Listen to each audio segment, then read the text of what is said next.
y resumir a la audiencia?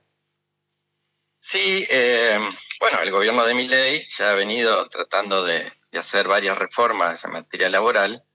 Indudablemente, ahora con el aumento de la proporción en diputados y senadores, seguramente bueno, ya es un hecho que va a mandar un proyecto de ley con varias reformas más de la que ya ha realizado, ¿no? Uh-huh.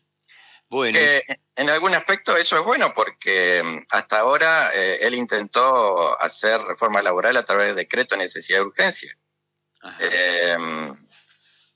donde la justicia se lo frenó porque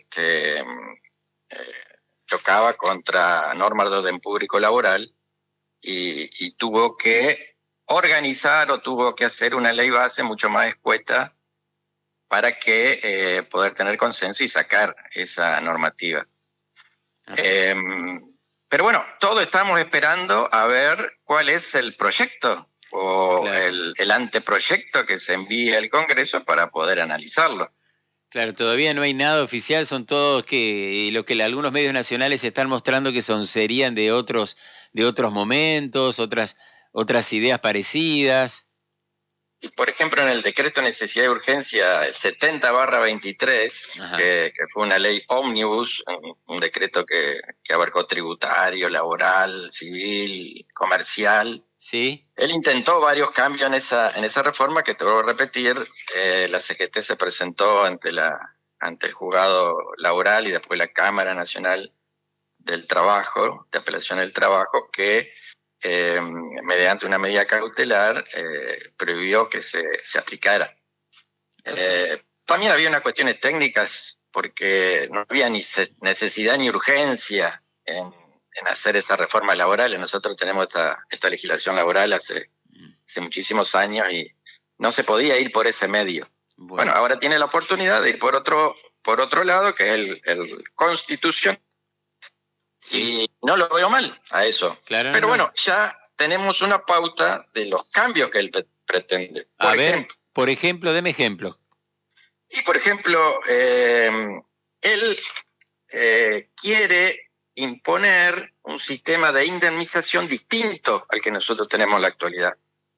En la actualidad nosotros tenemos un sistema de indemnización. Indemnización es cuando un empleado es despedido por el empleador sin justa causa, ¿no es cierto?, sin tener una causa, o el empleado se da por despedido por una injuria que le causa a su empleador y no es subsanada, entonces reclama su indemnización. Su indemnización es en base a su sueldo y en base a los años trabajados. Uh-huh. Cuanto mejor sueldo y más años trabajados tenés, la indemnización es mayor.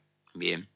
Bueno, Milei dice, esa indemnización genera que las empresas tengan miedo en tomar empleados. Entonces yo voy a cambiar ese sistema y voy a poner un sistema como la UOCRA, que es un sistema donde hay un fondo de cese laboral que se llama, no es una indemnización, donde el empleador va depositando un pequeño monto del sueldo, un pequeño monto, no sería sueldo, sino un pequeño monto de proporcionar al sueldo uh-huh. en una cuenta, ¿sí?, para que cuando el empleado renuncie o lo despide el empleador pueda obtener ese fondo.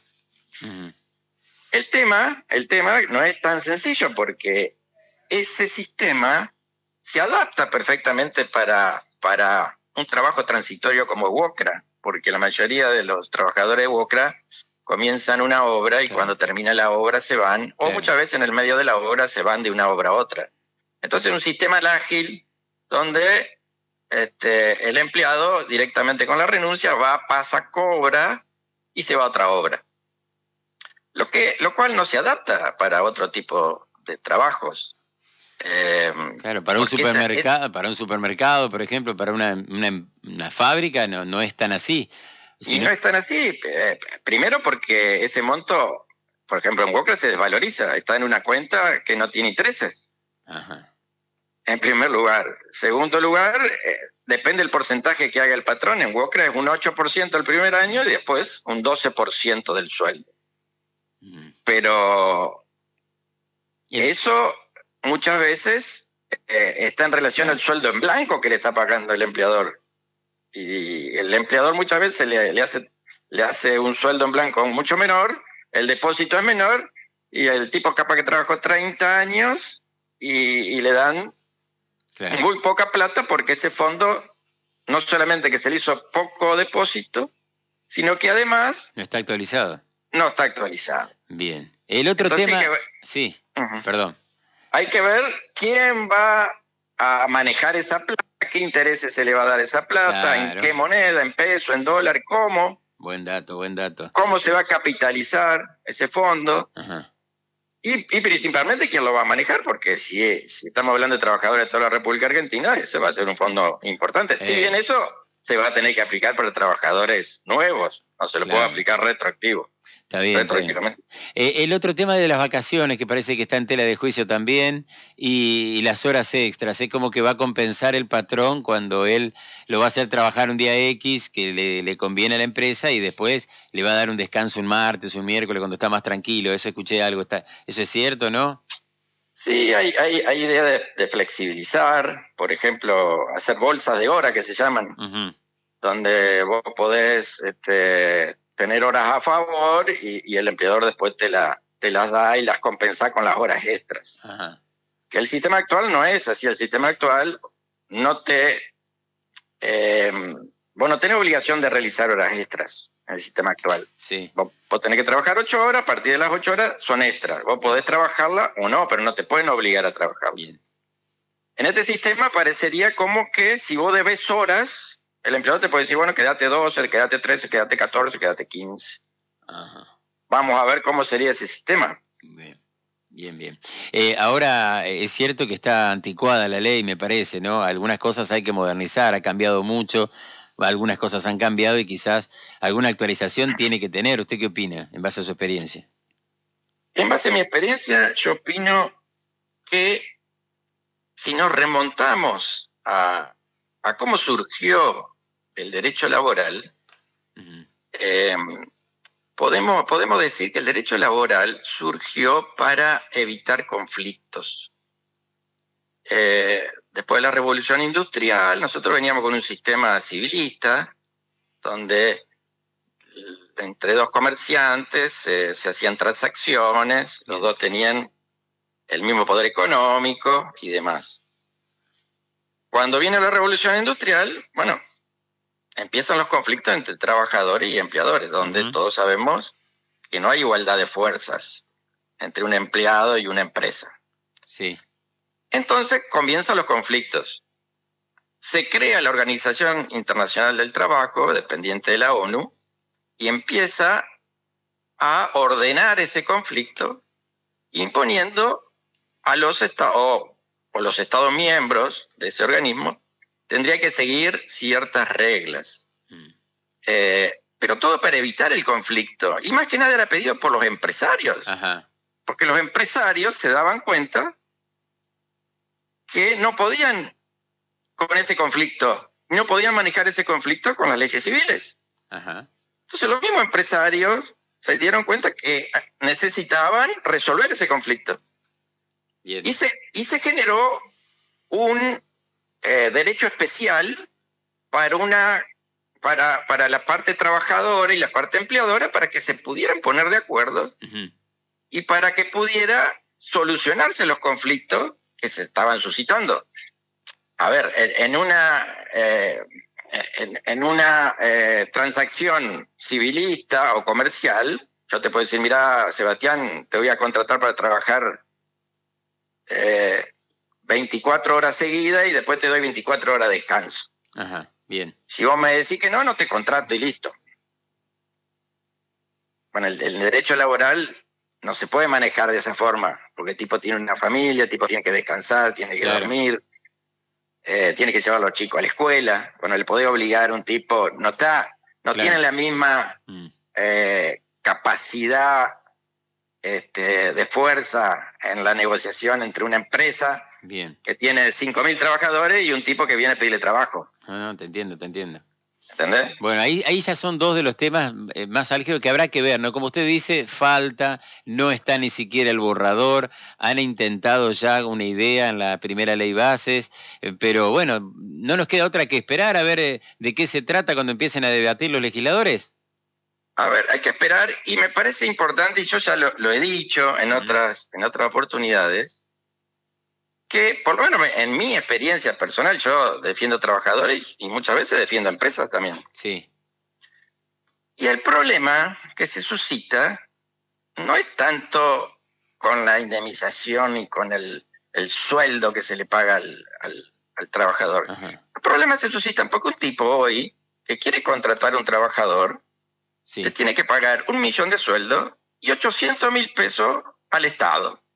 Ajá. Entonces, al empresario no le sale 1 millón de pesos, le sale 1.800.000. Claro. Y esos 800.000 pesos van al Estado por aportes patronales y obra social y jubilación. Eso es lo que le cuesta al trabajador, porque, a ver, cuando vos contratás a una persona en negro, no le paga 200.000 pesos, le paga lo mismo, le paga Claro. el mismo millón. Sí. Lo que pasa es que te evita las cargas sociales. Entonces lo que tiene que hacer el gobierno es eliminar esas cargas sociales por lo menos por los primeros años de una empresa, y cuando la empresa va creciendo, ir incrementando esas cargas sociales hasta un punto X.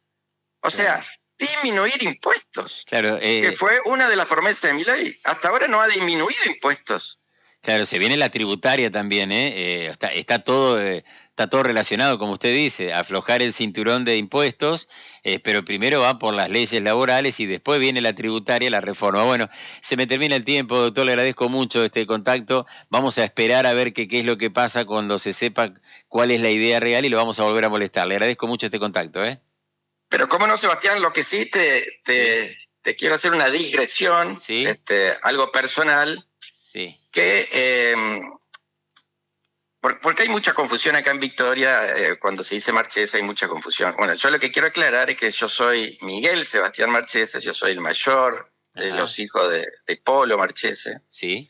Yo no estoy interviniendo en política, no soy viceintendente, porque muchas veces me dicen, ¿vos sos el viceintendente? Y digo, no, yo no soy el viceintendente. No soy asesor municipal. Nosotros somos 4 hermanos, yo soy el mayor, yo me dedico a la profesión solamente. Después tengo otro hermano que es viceintendente y otro hermano que trabaja en asesoría letrada de la municipalidad. Ajá. Quería hacer esa aclaración porque por ahí nos confunden y nos dicen, muchas veces me dicen, vos sos el viceintendente, conseguime tal cosa. Digo, Claro, no, yo no tengo nada que ver, yo soy abogado. Claro, no entiendo. Muy bien la aclaración. Y quiero que estos comentarios tampoco tienen carga política. Mi comentario es solamente jurídico, es una opinión jurídica.